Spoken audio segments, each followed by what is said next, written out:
But now I would like to introduce you to our wonderful guest today. Hello, how are you?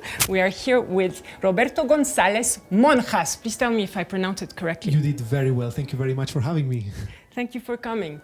So you are an extraordinary man because you are a product in many ways, not only a product, but of the Verbier educational, wonderful educational system. Absolutely. And you came here as a violinist and you were with... So you explain, it's much better. It is alive with the Verbier Festival. I started in 2011 with the Verbier Festival Orchestra. Then I moved on to the Verbier Festival Chamber Orchestra. And since then I've done basically anything and everything you can do at the festival. I've played chamber music, I've played as a soloist, I've conducted from the violin, with the baton. The festival and Martin Engström have been extremely generous to me, and it's been 14 years coming and going, and coming here almost every summer, enjoying this extraordinary place and growing, and so many chances, so many opportunities that I've gotten from Verbier. It's incredible. Yes, and now you're having a real career as a conductor internationally, yes. So congratulations. Thank you very much. Yeah, yes. You never know where life takes you as a musician, yes. And it's also thanks to Verbier, I think, that I could open my horizons and realize many of my dreams, and now I'm here as a conductor as well. So as you see, they keep believing in me. I'm very grateful. But you're doing something very interesting here, which is to conduct the youngest crowd of musicians in the Verbier Festival Junior Orchestra. So can you tell us a little bit about this formation, how the kids are brought in? It's one of my favorite parts of the whole Verbier Festival. It's a very formative age, 15 to 18 years old. Many of these youngsters who play an instrument are about to decide whether they want to become professionals or not, or maybe go university, do something else. And they come here to Verbier, they spend 3 weeks doing preparations, concerts, coming to master classes, to listening to some of their idols, playing an opera. So in 3 weeks, I'm confident to say that their life changes completely. And I've just spent 1 week working with them, talking to them, not just about the notes and about the program we're doing tomorrow, but what music is about, what harmony, what aesthetics, what life is about. They meet coaches from international orchestras. They work with me, with Jean-Efla Bavouzet, who's our soloist. And I think, as I said, after 3 weeks, their life is different, and they are much more equipped, I think, to realize what a career in the world of classical music means, and finally whether they want to achieve this. And even if they don't want to become professional musicians, I think what they learn here stays for the rest of their lives.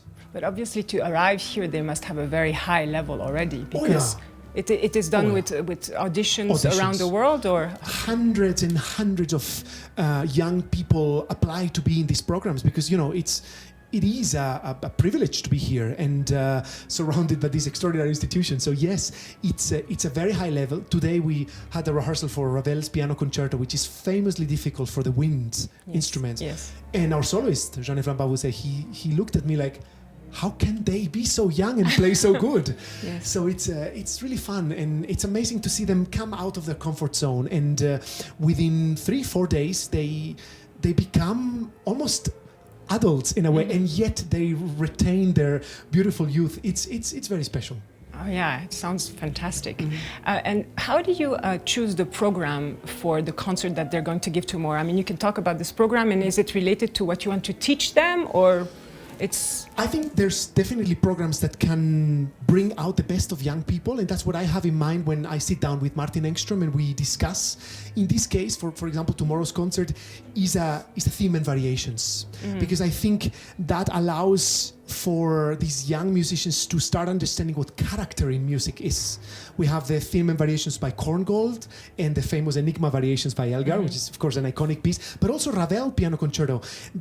It's a collection of little vignettes of little paintings, sometimes bigger, sometimes smaller, but it means a lot of change. So a lot of preparation, a lot of different characters. There's from the saddest to the exhilarating, from Andalusian-inspired music in Ravel to Victorian British pride in Elgar. There's Hollywood in Korngold. So in the end, I think with a program like these, they explore color, they explore coordination, they need to listen to each other, they need to dig into their own existence and identity.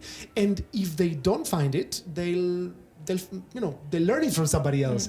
So I think it's a very good program for them to start here. Next week, I think they'll have Dvorak and Tchaikovsky, and then comes Onegin, the famous opera.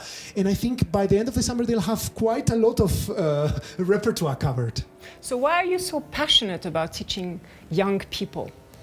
Well, I'm very lucky to have parents who have always been wanting to pass on their knowledge. My mother is a university professor, and they all write books, so it's been always kind of an inspiration.